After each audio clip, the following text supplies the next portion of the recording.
Police say 21-year-old Anthony Medeiros hid in the car of an innocent family as he ran down this sidewalk, and it was all caught on tape. I'm standing outside of Jap's Bar on Main Street, where the owner is opening it for the first time in 30 years. She says she is thrilled with this community and she can't wait to embody that with a drink. A lot of the students came to Family House just as a part of their class, as a service requirement, but they ended up having a lot of fun and having some great experiences. Police say 21-year-old Anthony Medeiros hid in the car of an innocent family as he ran down this sidewalk, and it was all caught on tape.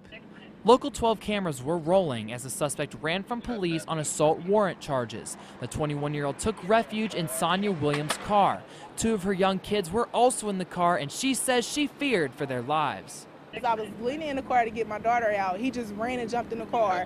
He said, "Get your kids and get in the car. I got $100 for you." I didn't know what to do. I was just stuck. That's when police approached Medeiros at gunpoint after they saw him slump down in the back seat, not something a 6-year-old like Romel Williams is used to seeing. The police ran and he put his gun out, and then I was scared. I was so scared. They wouldn't pull it up in time. I probably wouldn't have a choice but to get in the car. Although it was horrifying for the family, Romel's mom says she is thankful her daughter and son are safe. He could have grabbed my daughter or anything, but thank God he didn't. Medeiros faces charges for obstructing official business and may even face charges for child endangerment. Reporting from the West End, Jonathan Keilholz, Local 12 News. I'm standing outside of Jap's Bar on Main Street, where the owner is opening it for the first time in 30 years. She says she is thrilled with this community and she can't wait to embody that with a drink. This bar, it is really kind of stepping back in time with a modern twist. Head mixologist and co-owner Molly Wellman says it's been decades since bargoers in Cincinnati have had a place to drink quite like this. So now she's bringing it back in a bar that shut down years ago. I've worked in so many bars around Cincinnati and in Kentucky, and I really could not find a place that would envelop my concept of these classic cocktails that are from, the 1700s to the 1950s. To recreate that traditional feel, Wellman is taking a big chance. She doesn't have one TV set. She says drinking should not be about ESPN. But it's not all about classiness either. It's about coming in here, whether you just come from the gym and you're in gym clothes, or if you're going out a night out of town at music hall or something like that. Wellman told me owning a bar is all about one thing: location, location, location. And she strongly believes Over the Rhine has the best location out there.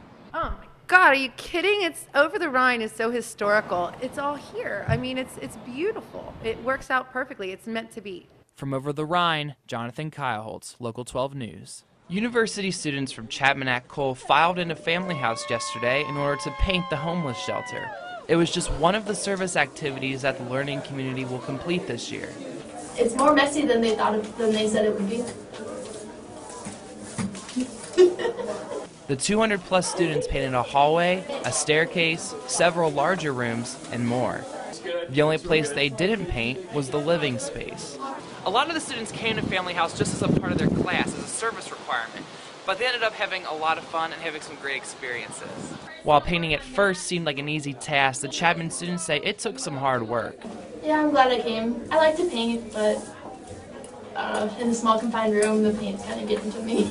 Using this paint to paint this hallway? Okay, so that's it, guys. That's what we're going to do. Freshman Spencer Lee says it's good to give back. People lose their jobs, and they want to stay in a nice-looking place. Not to say that Family House wasn't nice-looking before. As you can see here, the teamwork of 200 people can go a long and beautiful way. Reporting for BG 24 News, I'm Jonathan Keilholz. President Mary Ellen Mazie is going to be officially inaugurated on Friday. The inauguration will take place at the Stroh Center on Friday with the reception to follow. Dr. Mazie was appointed as the 11th president of the university on March 22, 2011. She has extensive experience in Ohio public universities and with implementing her strategic plans. Keeping with the theme of inauguration, the university is hosting a food drive to help local food area pantries. Students are encouraged to help the cause by donating non-perishable food items to their nearest donation areas.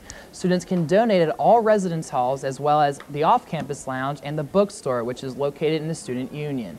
To keep the drive festive, there are specific theme days such as Sandwich Mania Tuesday, breakfast is best Wednesday, soup and crackers Thursday, and don't forget all-in-one meals Friday. Students should also be aware that they can donate any item at any time. And charging cell phones seems like a daily routine these days, but what about charging your car? The city of Bowling Green, along with the university, have decided to provide 6 electric car charging stations within the city.